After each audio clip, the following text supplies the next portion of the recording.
concernant les tribunaux en Eretz Israël qui ne sont pas des Bate Dinim Shel Torah. Lorsqu'il s'agit de poursuivre quelqu'un au tribunal, est-ce qu'on a le droit d'aller dans un tribunal qui est laïque? Ou bien est-ce qu'on doit obligatoirement aller dans des instances, dans des tribunaux qui sont d'anim al-pi din Torah?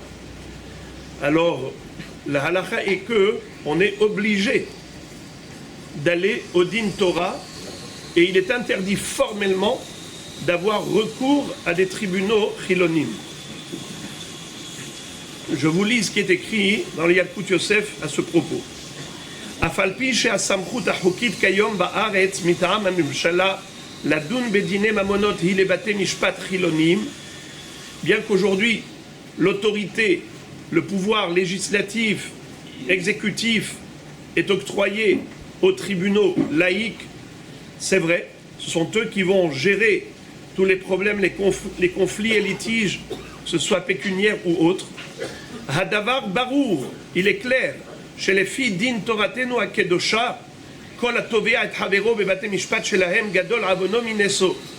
Il est clair que celui qui poursuivrait l'autre dans un tel tribunal laïque, eh bien, selon la Torah, c'est quelqu'un qui est en infraction absolue. Veu bichlal ma she'amru al adan etzel shofet goy she'adan etzlo areu kimcharef umegadef umerim yad betorat Moshe Rabbeinu. Ce que Hachamim ont dit que celui qui va dans les Bate Mishpat des Goïm, eh bien c'est considéré comme s'il blasphémait le nom d'Hachem et qu'il se levait contre la Torah. Velo shayar bazé dina de malchuta dina. Et on ne peut pas dire à ce propos dina de malchuta dina. Pourquoi? Delo amrina nachi ela bemakom sheyesh to'elet ve'ana'a lamelech.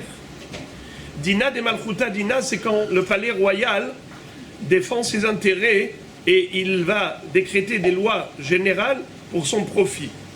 Mais sinon, pour donner des ordres, pour gérer, pour savoir qui a raison entre deux personnes, ça n'existe pas cette notion de dina de malchuta dina.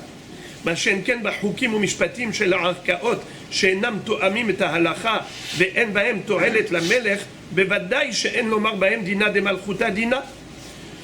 Lorsque ces lois laïques contredisent les lois de la Torah et que ça n'a aucun profit, comme on a dit pour la malchut, donc c'est pas shayach, on ne peut pas appliquer la règle de dina de malchuta dina. Et le grand rabbin de Yerushalayim, qui était à l'époque Rav Natan Tzvi Frank, Rav Tzvi Pesach Frank, il avait dit la chose suivante, il écrit ça dans son livre. Étant donné que la raison pour laquelle la Torah nous interdit d'avoir recours à des jugements de goïm ou autres, c'est parce que c'est comme si on allait leur prêter allégeance, leur accorder de l'importance. C'est que comme si, Chazé Shalom, nous on n'avait pas la lumière de la Torah et qu'on avait besoin de l'éclairage des autres. Alors, tu es en train de donner la hashivut au Elilim, oivenu pelilim, quand oivenu, ce sont eux les pelilim. Pelil, c'est un juge. Oivenu pelilim, alors c'est comme si tu disais, kilo ketsurenu tsuram, ve oivenu pelilim. Comme si notre Dieu n'était pas suffisant pour pouvoir nous éclairer les chemins de la vie. On a besoin des autres. On a besoin des autres. Alors il dit que dans ce cas-là, Hadam bifnem areze racha ki ilu chireh vegidef ve'erim yad betorat Moshe kedivrei Rambam ve'ashulchan aruch. Alors il dit même si le juge c'est un juif, mais il se base sur les lois juridiques qui ont été instaurées et instituées par les goïms, alors c'est exactement pareil, et c'est pire, parce que le goï, lui, n'a pas l'obligation de juger selon date Israël. Mais nous, les juifs, on a l'obligation de juger selon Torah d'Israël.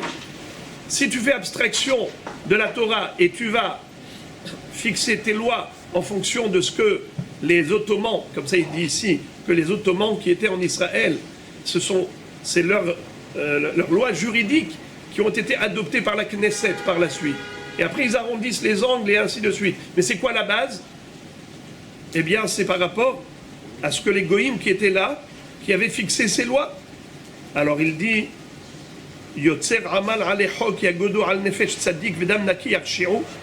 Alors, si on va contrairement à ce que la Torah dit, que celui-là est zakai et celui-là est hayav, et tu fais le contraire parce que tu te bases sur la loi des goïms, eh bien tu es merim yad vetorat Moshe Rabbeinu.